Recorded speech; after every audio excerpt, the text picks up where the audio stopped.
Hello friends, मैं चंद्र ठाकुर आपको आपके अपने चैनल गुरुकुल वैदिक एकेडमी में आपका स्वागत करता हूं। जैसे कि फ्रेंड आपको पता है, हम प्राचीन इतिहास के बारे में पढ़ रहे हैं और प्राचीन इतिहास को पढ़ने के लिए हमने 3 भागों में बांटा था। ठीक है, एक था प्रागैतिहासिक काल, एक था आदिऐतिहासिक, तीसरा आपका ऐतिहासिक काल। तो हमने प्रागैतिहासिक को भी उसके क्रम में बांट कर उसको भी हमने अच्छे से पढ़ लिया था। पूरा पाषाण काल, मध्य पाषाण काल और नवपाषाण काल पढ़ा था। तो प्रागैतिहासिक में आपने चीज़ नोट किया होगा कि उसमें मैंने बताया था कि प्रागैतिहासिक काल में कोई भी लिखित साक्ष्य नहीं मिले थे। उसमें जो औजार वगैरह मिले थे, जो औजार वो यूज करते थे, या उसके कुछ हड्डियों वगैरह जो भी उस टाइम के पशु या लोगों के रहन सहन था, उसके कुछ साक्ष्य इस प्रकार मिले थे। तो हमने उसके बारे में अच्छे से आपको पढ़ा दिया है और जिक्र भी कर लिया है, जो कि आपके एग्जाम के पॉइंट ऑफ व्यू से बहुत ज़्यादा इंपॉर्टेंट थे। सेकंड, आदिऐतिहासिक काल के बारे में बात करें। आदिऐतिहासिक काल में मैंने बताया था कि लिखित साक्ष्य तो मिले हैं, लेकिन इसको पूर्ण रूप से पढ़ा नहीं जा सका। जैसे कि हड़प्पा सभ्यता की बात कर लेते हैं। ठीक है, तो हमने आदिऐतिहासिक काल में हमने सबसे अच्छा एग्जाम्पल जो पढ़ाया मैंने आपको, वो हमने सिंधु सभ्यता के बारे में पढ़ाया था। ऐसी सभ्यता जो एक सिंधु नदी के किनारे फूली थी, और उसके बारे में हमने अच्छे से पढ़ा लिया। उसके सभी शहरों के बारे में, जिसके प्रमुख जितने भी स्थल थे, जैसे चंद्रद्रोह हो गया, लोथल हो गया, कालीबंगा हो गया, हड़प्पा हो गया, मोहनजोदड़ो हो गया, सभी के बारे में हमने पढ़ लिया। और त्रिभुजाकार में था और कितनी उसका एरिया था, सभी के बारे में हमने अच्छे से डिस्कस कर लिया था। और उसका जो लिखे हुए साक्ष्य मिले हैं, लेकिन पढ़ा नहीं जा सका, क्योंकि जो आदिऐतिहासिक काल में जो लिपि थी उनकी, वो चित्रात्मक लिपि थी, और वो अपने भावों को भी एक चित्र बनाकर क्या करते थे, अपने भाव को दर्शाते थे। ठीक है, तो वो लिपि हमने पढ़ नहीं सके थे। तो कह सकते हैं कि आदिऐतिहासिक काल में जो हमको लिपि मिली थी, उसको हम पढ़ नहीं पाए। ठीक है, ओके, समझ रहे हैं आप। अब आज हम पढ़ेंगे उसी क्रम में चलते हुए ऐतिहासिक काल के बारे में। ऐतिहासिक काल को भी पढ़ने के लिए कुछ भागों में डिवाइड किया जाएगा, उसको भी हम अच्छे से समझेंगे और किस प्रकार हम उसको पढ़ाएंगे। देखिए, वीडियो ज़्यादा लंबा नहीं बनाएंगे, थोड़ा सा छोटा, मतलब वीडियो शॉर्ट पार्ट में रहेगा, और हर एक पार्ट से अच्छे से जितने भी महत्वपूर्ण आपके फैक्ट्स होंगे, जो कि आपके एग्जाम के पॉइंट ऑफ व्यू से इंपॉर्टेंट रहने वाला है, सभी को कवर करते चलेंगे। तो चलिए, ज़्यादा देर ना करते हुए स्टार्ट करते हैं। ठीक है, तो क्या चल रहा है हमारा ऐतिहासिक काल। ठीक है, ऐतिहासिक काल। तो ऐतिहासिक काल में आपको अच्छे से पता है क्या, जो मैंने बताया था, इसमें जो था इतिहास के पन्नों के बारे में बात करें तो इसमें लिखे हुए साक्ष्य मिले हैं और इसको पढ़ा भी गया है। क्या है, लिखे हुए साक्ष्य मिले हैं और इसको अच्छे से पढ़ा भी जा सका है। और दूसरा बात कि इसका जो टाइम पीरियड है, समय काल है, वो आपका जो चल रहा है वो आपका कब से कब तक है, आपके वैदिक काल से अभी तक चल रहा है। अभी तक यानी अभी जो हम जिस जीवन जी रहे हैं, जो हम अपना जीवन बिता रहे हैं, अभी चला रहे हैं, जैसे भी कर रहे हैं, सब कुछ कर रहे हैं, सभी ऐतिहासिक काल में ही चल रहा है। ठीक है, आप ये बात कर सकते हैं। ठीक है, ऐतिहासिक काल को भी पढ़ने के लिए जो इसकी स्टडी को आसान बना सकता है और अच्छे से समझ सकते हैं हम इसके बारे में, इसको हम कुछ भागों में डिवाइड कर लेंगे। ठीक है, इसको ऐतिहासिक काल में हम 3 भागों में डिवाइड करते हैं। कितने? 3। ठीक है, कौन कौन से भाग हैं उसके बारे में आप देख लीजिए। सबसे पहले आता है पुरातात्विक। ठीक है, पुरातात्विक आता है। उसके बाद आते हैं विदेशी यात्री। क्या आते हैं? विदेशी यात्री। आपको पता है कि हमारे इतिहास, भारत के इतिहास में हमने पढ़ा भी होगा कि बहुत सारे विदेशी यात्री चाइना से, यहाँ तक यूरोप से भी, अफ्रीका से भी 1-2 आए थे। ठीक है, जिन्होंने भारत के बारे में स्टडी किया, भारत से व्यापार से रिलेटेड बहुत चीज़ों की जानकारी उन्होंने हासिल किया। तो वो विदेशी यात्रियों के बारे में इनके द्वारा लिखे गए भारत के रहन सहन, राजनीतिक, सांस्कृतिक, सामाजिक जीवन के बारे में इन्होंने बहुत कुछ लिखा। इनके जितने भी महत्वपूर्ण इनके द्वारा लिखी गई सभी विदेशी यात्रियों के द्वारा जो महत्वपूर्ण बुक्स थी, किताबें थी, उन सभी के बारे में डिस्कस करेंगे। एग्जाम्पल के तौर पे मैं आपको बता दूं, जैसे आपने पढ़ा होगा, जैसे आप एग्जाम्पल के तौर पर जान लीजिए, आपने कोई किताब, जैसे आपने फाहियान की किताब पढ़ी होगी, फू यू की आपकी किताब पढ़ी होगी फाहियान के बारे में। तो विदेशी यात्री था जो चाइना से आया था। ठीक, इसी प्रकार बहुत से ऐसे यात्री होंगे जिन्होंने बहुत सारी किताबें लिखी हैं, जो आपकी एग्जाम के पॉइंट ऑफ व्यू से जो डायरेक्ट आ जाती हैं, एग्जाम में डायरेक्ट पूछ ली जाती हैं कि ये फलाना किताब किसके द्वारा लिखी गई थी, तो आपको ईजी हो जाएगा बताना। ठीक है, तो विदेशी यात्री हो जाएगा। जो थर्ड आपका इसमें में देखिए, पुरातात्विक होगा, विदेशी यात्री होगा। थर्ड में आपको पढ़ना है साहित्य के बारे में। ठीक है, तो देखिए पुरातात्विक की बात करें तो पुरातात्विक को भी पढ़ने के लिए इसको दो भागों में डिवाइड किया है, ठीक है, सिक्कों के बारे में, ठीक है, सिक्कों के बारे में जो पुरातात्विक में सिक्के आते हैं, और एक आता है अभिलेख, ठीक है, अभिलेख आते हैं और सिक्के आते हैं, ठीक है। तो सिक्के के बारे में पढ़ेंगे, अभिलेख के बारे में पढ़ेंगे। सिक्के से रिलेटेड जितने भी इंपॉर्टेंट चीज़ें हैं सभी हम एक एक करके डिस्कस कर लेंगे, जो कि आपके एग्जाम के पॉइंट ऑफ व्यू से इंपॉर्टेंट होंगे। अभिलेख क्या होते हैं इस सभी के बारे में जैसे जैसे हम क्रम वाइज अपना आगे बढ़ते जाएंगे, हर एक चीज़ को अच्छे से डिफाइन करते चलेंगे, तो आपको चिंता करने की कोई ज़रूरत नहीं है। विदेशी यात्री की बात करते हैं। विदेशी यात्री की मैंने आपको एग्जांपल दे दिया था, एक फाइयान के बारे में, हेनसांग भी आया था, ऐसे बहुत सारे यात्री आए थे, ठीक है, सभी को एक एक करके हम डिस्कस करेंगे, ठीक है। अब आते हैं विदेशी यात्रियों में कोई भी डिवीजन नहीं होगा, एक डायरेक्ट होगा इसके बारे में, ठीक है। साहित्य के बारे में, साहित्य को पढ़ने के लिए दो भागों में आपको डिवाइड करना पड़ेगा, एक होगा धार्मिक, ठीक है। धार्मिक क्यों पढ़ेगा, आपको पता है कि मैंने ऐसे बताया, एक सेकंड, धार्मिक साहित्य है और एक गैर धार्मिक।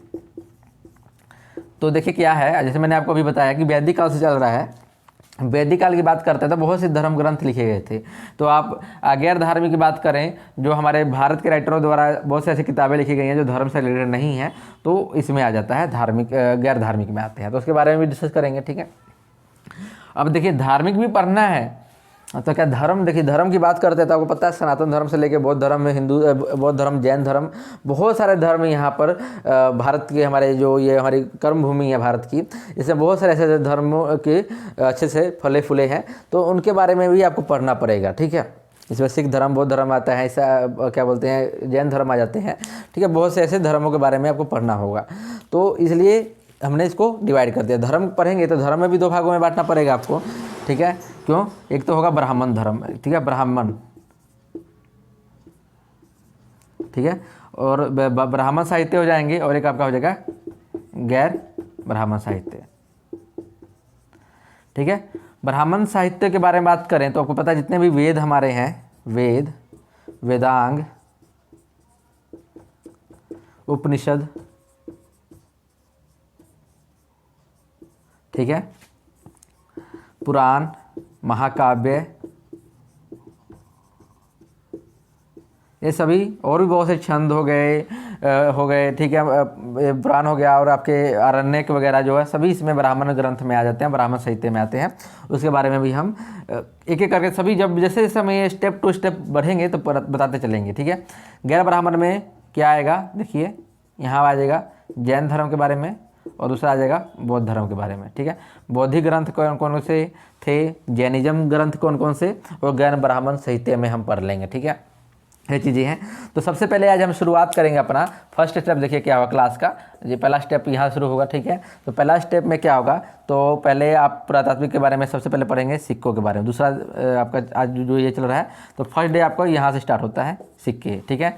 सेकंड आपको अभिलेख पढ़ाएंगे, ठीक है। ऐसे करते करते आगे धीरे धीरे बढ़ते चलेंगे। फिर आपका विदेशी यात्रियों की किताबें जो लिखी होंगी इनके द्वारा, उनके बारे में डिस्कस करेंगे। फिर साहित्य पर पहुँचेंगे, साहित्य में धार्मिक के बारे में, धार्मिक में क्या होगा, धार्मिक में चलेंगे तो ब्राह्मण आएगा। सबसे पहले धार्मिक पढ़ेंगे तो धार्मिक ब्राह्मण ग्रंथ के बारे में अच्छे से पढ़ लेंगे।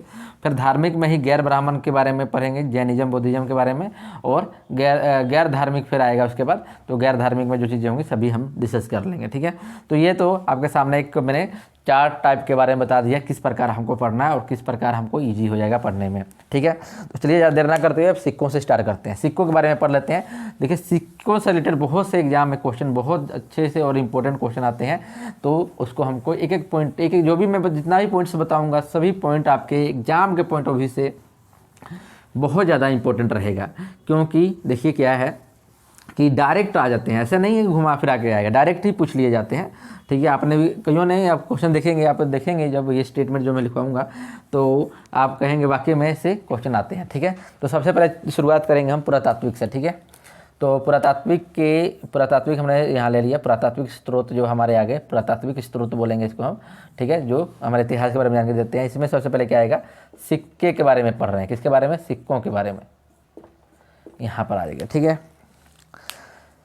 सबसे पहले सिक्कों के बारे में अगर बात करते हैं, देखिए तो इसमें देखिए टेराकोटा के बारे में डिस्कस कर लेते हैं, ठीक है। टेराकोटा क्या था, तो मिट्टी के बने हर एक पॉइंट देखिएगा, टेराकोटा सबसे पहले आता है, टेराकोटा सिक्का, टेराकोटा मिट्टी के बने सिक्के से जो मिट्टी के जो सिक्के बनते थे, मिट्टी के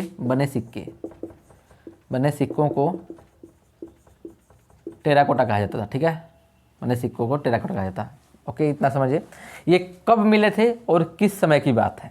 तो अपने सिंधु सभ्यता में जो सिक्के प्राप्त हुए हैं, सिंधु सभ्यता के जो खुदाई में जो सिक्के प्राप्त हुए हैं, सिंधु सभ्यता के खुदाई में जो सिक्के प्राप्त हुए हैं, और टेराकोटा के सिक्के प्राप्त हुए हैं, जो कि मिट्टी के बने हुए सिक्के थे, जो मिट्टी को पका कर बनाया जाता था इस सिक्कों को। ठीक है, ये आप समझ सकते हैं। ओके, सेकंड आता है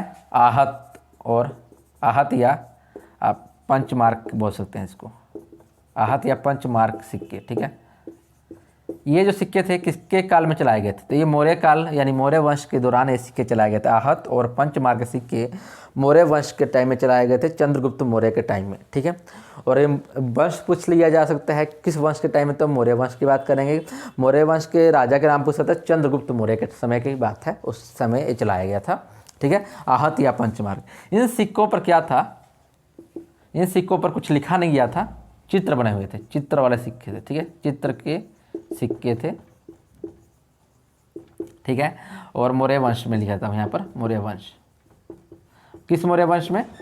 मौर्य वंश का कौन राजा था? चंद्रगुप्त मौर्य था। ठीक है, ये आप ध्यान रख सकते हैं।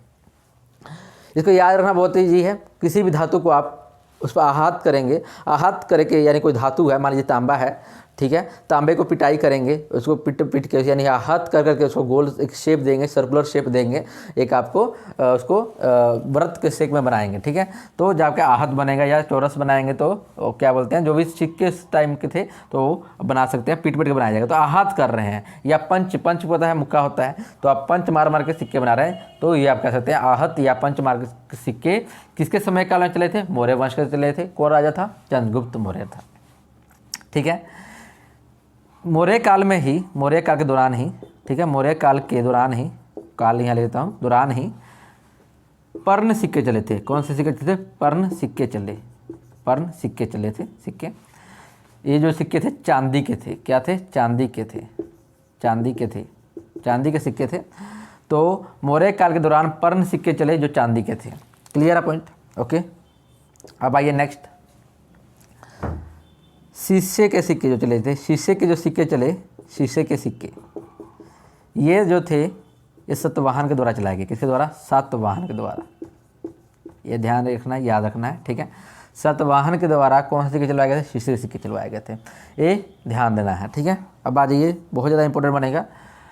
सर्वप्रथम सोने के सिक्के किसके द्वारा चलाए गए थे? सर्वप्रथम सोने के सिक्के की बात करें, सर्वप्रथम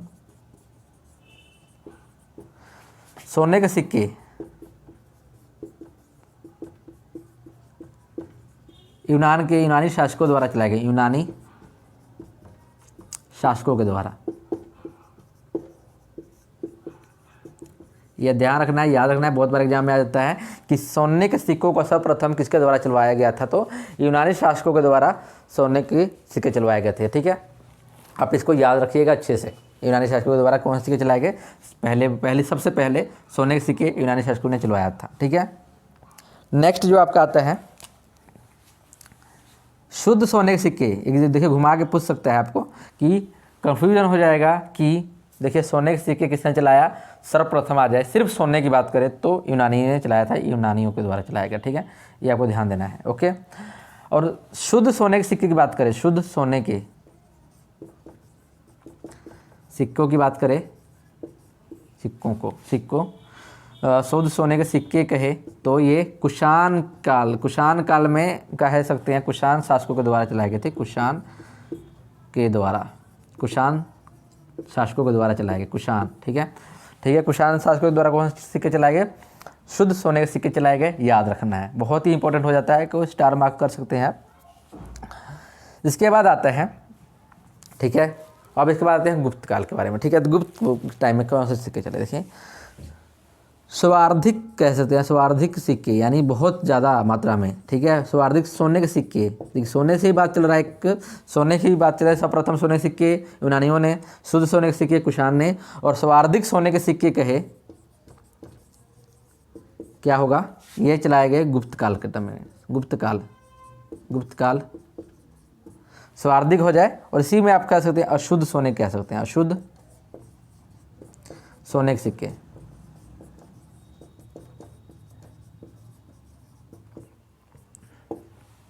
गुप्त काल में स्वार्धिक सोने के सिक्के किसने चलवाए? स्वार्धिक, जब सबसे ज़्यादा अधिक सोने के सिक्के किसने चलवाए? गुप्त काल में। अशुद्ध सोने के सिक्के किसने चलवाए? अशुद्ध सोने के सिक्के भी गुप्त काल के ही दौरान में चले थे। क्यों चले थे, इसका रीजन जानिए। देखिए क्या होता है कि कोई भी चीज़ का जब डिमांड बढ़ता है तो उसकी मांग बढ़ती है, तो मांग की पूर्ति करने के लिए, अगर मांग की पूर्ति करने के लिए चीज़ें बढ़ती जाती हैं, ठीक है। जैसे मान लीजिए कि आप घर में अगर बात कर रहे हैं कि मार्केट में चीनी का डिमांड बहुत ज़्यादा बढ़ रहा है, चीनी का डिमांड बहुत ज़्यादा बढ़ रहा है, शुगर का डिमांड बहुत ज़्यादा बढ़ गया है, तो मांग पूरी नहीं हो पा रही है, ठीक है। यानी आपके यहाँ प्रोडक्शन की बात करें, चीनी का उत्पाद अगर 5 टन है और खपत आपका 10 टन है, तो उसको कैसे पूर्ण किया जाता है? या तो आपको मांग पर कंट्रोल करना पड़ेगा, यानी डिमांड को कम करना पड़ेगा, तब कंट्रोल कर सकते हैं। नहीं तो क्या होगा, दूसरे आपका उसमें मिलावट होनी शुरू हो जाएगी। जैसे अब गन्ने को पता है, गन्ने से चीनी वगैरह बनती है, ठीक है। अब उसको क्या होगा, खजूर वगैरह से भी चीनी बनाना शुरू हो जाएगा, अलग अलग जो जिसमें मिठास वगैरह निकलता है, सेलुलोज आप बात करें, ग्लूकोज वगैरह निकलता है, उससे वो क्या करेंगे, बनाना शुरू कर देंगे, ठीक है। मिठास जिसमें होता है, सुक्रोज कह सकते हैं आप, ये सब चीज़ें आपको बनाना शुरू कर देगा, तो मिलावट होनी शुरू हो जाती है, अशुद्धियाँ आने लगती हैं चीज़ों में, ठीक है। अभी भी देखते हैं मार्केट में, अभी भी हमारे जैसे देश की पॉपुलेशन बढ़ रही है, जनसंख्या बढ़ रही है, तो इस जनसंख्या को देखते हुए कुछ चीज़ों का डिमांड बहुत ज़्यादा बढ़ता जा रहा है। तो आप डिमांड को पूर्ति के लिए क्या होता है, देखते होंगे दुकानदार अपने फ़ायदे के लिए उसमें क्या क्या बहुत तरह की मिलावट हो जाती है। दिवाली के टाइम अक्सर आप देखते होंगे मिठाइयों का डिमांड बहुत ज़्यादा बढ़ जाता है, तो बहुत से हलवाई के यहाँ छापा पड़ता है, तो उनके यहाँ केमिकल से मिठाइयाँ तैयार की जा रही होती हैं मिलावट करके, तो अशुद्धियाँ मिल जाती हैं। तो उसी प्रकार जब स्वार्धिक सोने के सिक्के जब तैयार होने लगे, तो उस समय क्या हुआ था, सोने की मतलब मात्रा कम होने लगी थी, तो सोने में मिलावट होना शुरू हो गया था। तो आप कह सकते हैं अशुद्ध सोने के सिक्के किसके काल में चले थे? तो गुप्त काल के समय चले थे। स्वार्धिक सोने के सिक्के कब चले थे? तो गुप्त काल के समय में चले थे। तो गुप्त काल का राजा का नाम पूछ सकता है कि उस टाइम शासक कौन था? तो स्कंद गुप्त था। कौन था? स्कंद गुप्त था उस टाइम जो शासक था। कौन? गुप्त काल का, ठीक है। स्वार्धिक सोने के सिक्के गुप्त काल में स्कंद गुप्त के समय में चलाए गए थे। अशुद्ध सोने के सिक्के भी गुप्त काल के स्कंद गुप्त के समय में ही चले थे। इस पॉइंट्स को भी आप याद कर सकते हैं, ठीक है। 1 2 3 4 5 6 7 पॉइंट अब यहाँ से क्लियर होते हैं आपको, ठीक है। अब सिक्के के बारे में कुछ और पॉइंट्स भी हैं जो कि आपके एग्जाम के पॉइंट ऑफ व्यू से बहुत ज़्यादा इंपॉर्टेंट है, उसके बारे में भी जान लेते हैं, ठीक है। चलिए नेक्स्ट देखते हैं, इसको इरेज कर देता हूँ मैं। देखिए फ्रेंड, क्या है कि जो इसमें जितने भी लिखवाए गए हैं सभी एक से एक आपको मतलब इंपॉर्टेंट फैक्ट्स बनते हैं, एग्जाम में आ सकता है, ठीक है। एक चीज़ हमने यहाँ नहीं लिखवाया, मैंने आपको वो लिख लीजिए, यहाँ पर लिख देता हूँ साइड में। बहुत बार ऐसे एग्जाम में आया हुआ है कि सिक्कों का अध्ययन को क्या कहा जाता है, यानी स्टडी ऑफ कॉइन्स क्या होते हैं, या सिक्कों का अध्ययन को क्या कहा जाता है, उसको भी आप नोट डाउन कर सकते हैं, ठीक है। तो यहाँ पर बोला जाता है न्यूमिस्मैटिक्स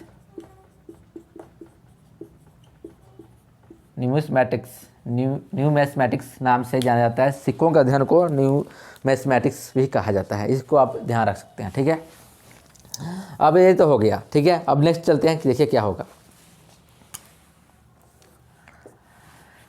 अब पूछेगा आपसे चमड़े के सिक्के, ठीक है। आप कहेंगे ये क्या ऐसा भी कुछ कभी हुआ था? जी हाँ, चमड़े के सिक्के भी चलाए गए थे। ये हुमायूं के समय काल में चलाया गया था। हुमायूं आप जानते होंगे मुगल वंश का शासक था, बाबर का बेटा था हुमायूं। हुमायूं के समय काल में चले थे चमड़े के सिक्के, ठीक है। जब हम मुगल वंश में पहुँचेंगे तो इसके बारे में अच्छे से पढ़ाएंगे, ठीक है। तो फिलहाल आप देखिए चमड़े सिक्के किसके समय काल में चले थे? हुमायूं के समय काल में चले थे। किसने चलवाया था? देखिए ये हुमायूं नहीं चलवाया, हुमायूं शासक था तो हुमायूं ने ऑब्वियसली चलवाया होगा, ये ज़रा सी बात है कि हुमायूं ही चलवाएगा। लेकिन किसके कहने पर बोल सकते हैं? तो सियाबुद्दीन के, ठीक है। सियाबुद्दीन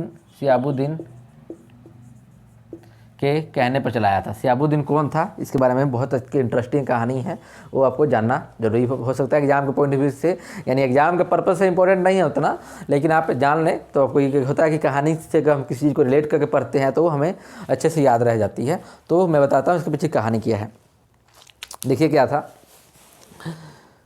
जब बाबर आया था तो बाबर ने भारत में मुगल साम्राज्य की स्थापना कर दी। तो उसके बाद जाने के बाद उसका बेटा जो था शासक बना हुमायूं, ठीक है। तो हुमायूं भी अब साम्राज्य के विस्तार के चक्कर में मतलब इधर उधर युद्ध लड़ता था। तो ये लड़ते लड़ते उस टाइम बिहार में एक शासक था शेर शाह, ठीक है। आप नाम सुने होंगे बहुत सारा, जीटी, भारत में जीटी रोड के बारे में सुने होंगे। ग्रैंड ट्रक रोड जो है शेर शाह सूरी के द्वारा ही बनवाया गया है। तो बहुत ही एक कह सकते हैं स्ट्रॉन्ग राजा था, काफ़ी ज़्यादा मजबूत शासक था, ठीक है। तो उसी टाइम जो बिहार का शासक था आपका शेर शाह सूरी, तो शेर शाह सूरी से क्या हुआ, ये हुमायूं लड़ने चला गया चौसा में। चौसा के युद्ध के बारे में सुने होंगे, बहुत बार एग्जाम में आता है। चौसा का युद्ध कब हुआ था, किनके बीच में हुआ था। तो चौसा का युद्ध आपको पता है कब हुआ और किसके 1539 में हुआ था चौसा का युद्ध, और ये हुमायूं और शेर शाह सूरी के बीच में हुआ था। आपको याद रखना है, बहुत बार एग्जाम में आता है, ठीक है। बाकी आगे पढ़ेंगे तो अच्छे से बताऊँगा मैं।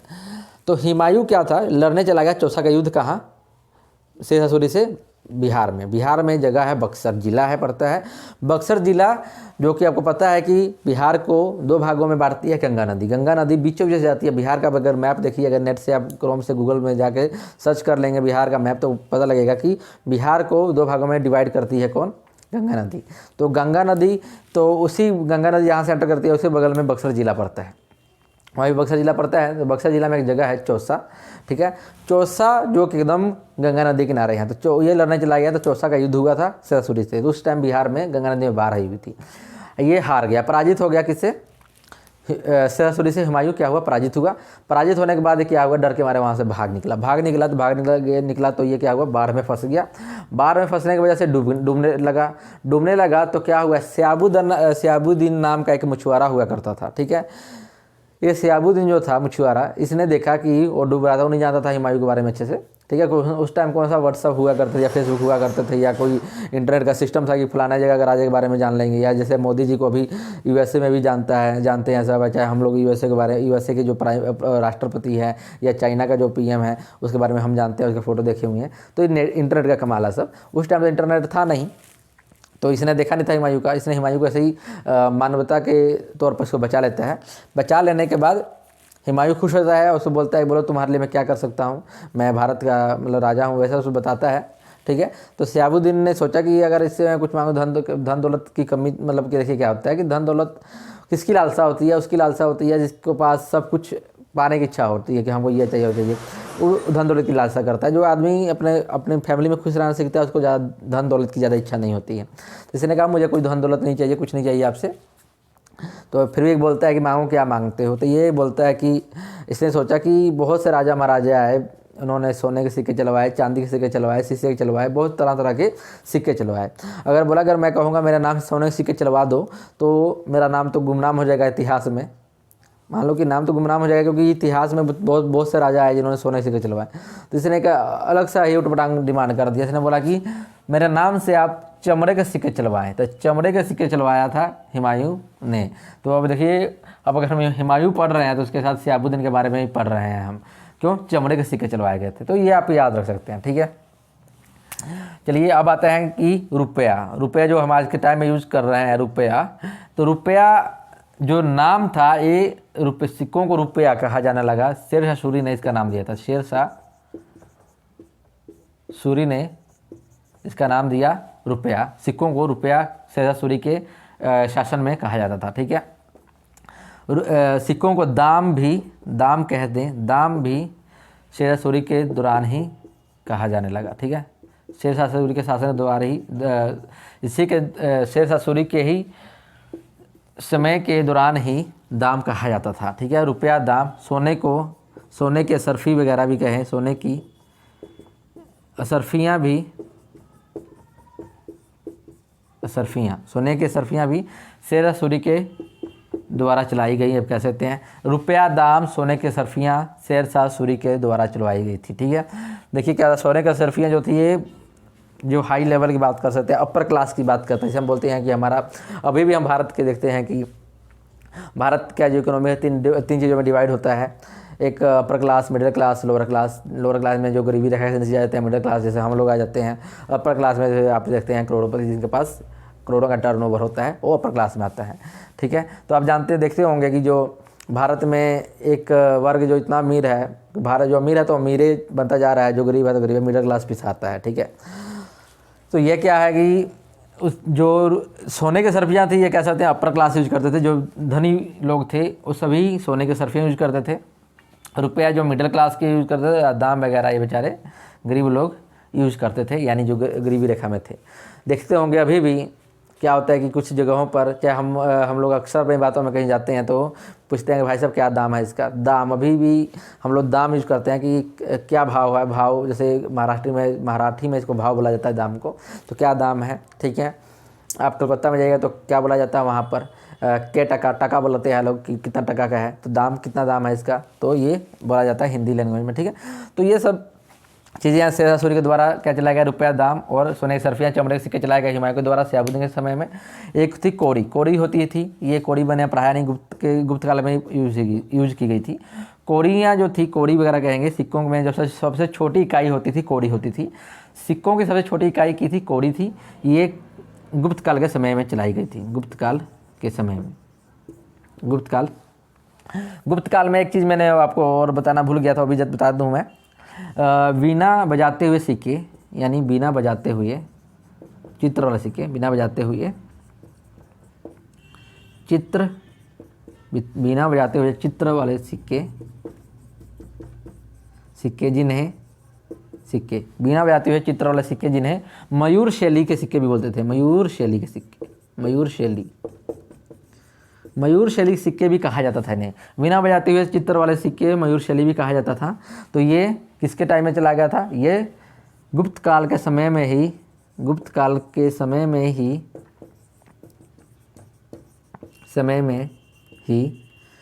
चलाया गया। किसके द्वारा, समुद्रगुप्त, याद रखना है, समुद्रगुप्त के द्वारा। गुप्त काल में एक चीज़ और छूटा था, वो भी बता दूंगा। देखिए कई बार होता है कि चीज़ें इधर उधर हो जाएगी, आगे पीछे हो जाती हैं, ठीक है, आप याद रख लीजिएगा। गुप्त काल के समय के द्वारा ही जो चंद्रगुप्त था, चंद्रगुप्त द्वितीय ने चांदी के सिक्के चलवाए थे। गुप्त काल में चांदी के सिक्के किसके द्वारा चलाया गया था, तो चंद्रगुप्त द्वितीय के द्वारा ही चलवाया गया था चांदी के सिक्के। देखिए वो अलग है, एक मैंने बताया था चांदी के सिक्कों को पर्ण कहा जाता था, वो चंद्रगुप्त मौर्य के समय काल में चांदी के सिक्कों को पर्ण कहा जाता था। ये चंद्रगुप्त द्वितीय है जिसके चांदी के सिक्के चलवाए थे। तो ये तो आपको सिक्के से रिलेटेड जो जितनी भी चीज़ें थी मैंने आपको बता दी अपने। आई होप आपको समझ आया होगा एक पॉइंट। पुरातात्विक के सिक्कों के बारे में हमने पढ़ लिया।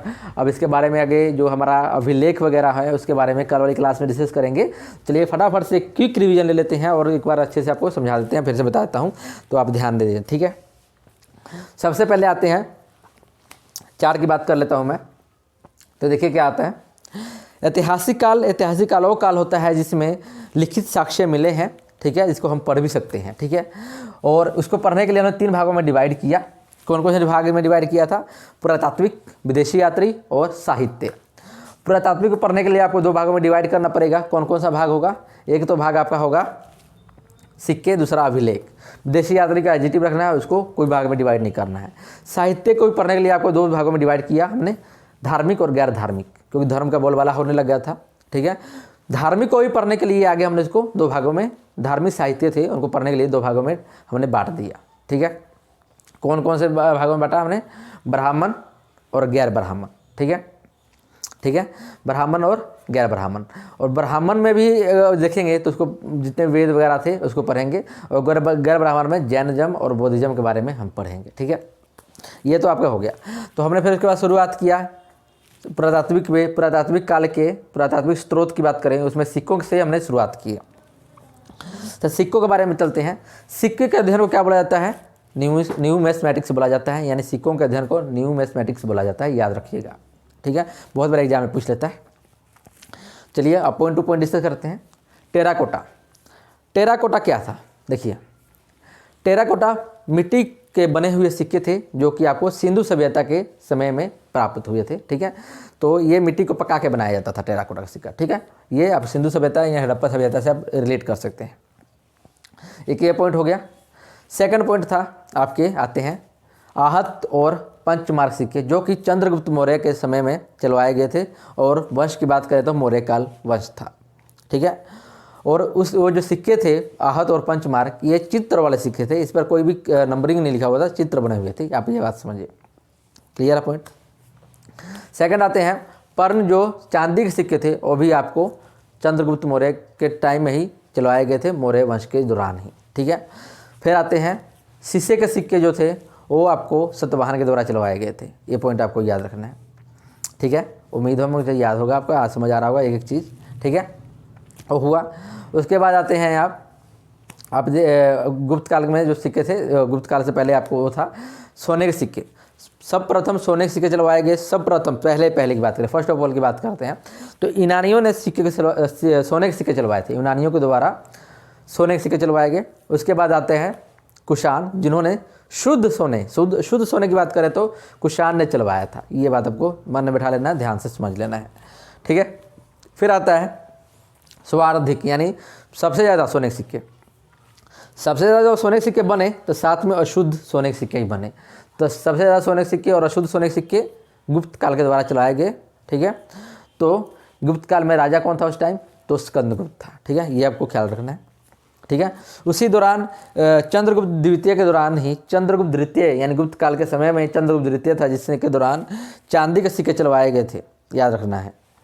उसी दौरान चंद्रगुप्त के गुप्त काल के दौरान ही आके समुद्रगुप्त आता है। समुद्रगुप्त के द्वारा मयूर शैली के सिक्के, जिसको हम बिना बजाते हुए समुद्रगुप्त को सिक्कों पर तस्वीर देखेंगे, जो बिना बजाते हुए चंद्रगुप्त का सिक्के पर तस्वीर बना हुआ था, तो उसे मयूर शैली सिक्के बोलते थे। तो इसने समुद्रगुप्त ने चलवाए थे, ये भी आपको ध्यान में रखना है, ठीक है। चमड़े के सिक्के किसने चलवाए थे, तो सियाबुद्दीन के द्वारा चलवाया गया हुमायूं के शासनकाल में। रुपया शेरशाह सूरी, दाम शेरशाह सूरी और सोने की अशरफियाँ भी शेरशाह सूरी ने चलवाए। तो ये तो सिक्के से रिलेटेड जितने भी इंपॉर्टेंट चीज़ें थी मैंने आपको बता दी। तो आई होप फ्रेंड आपको पसंद आया होगा और आपको मेरी मेहनत दिख रही होगी। तो प्लीज़ चैनल सब्सक्राइब कर दें, वीडियो को शेयर कर दें और लाइक कर दें। Okay friend, take care, bye bye.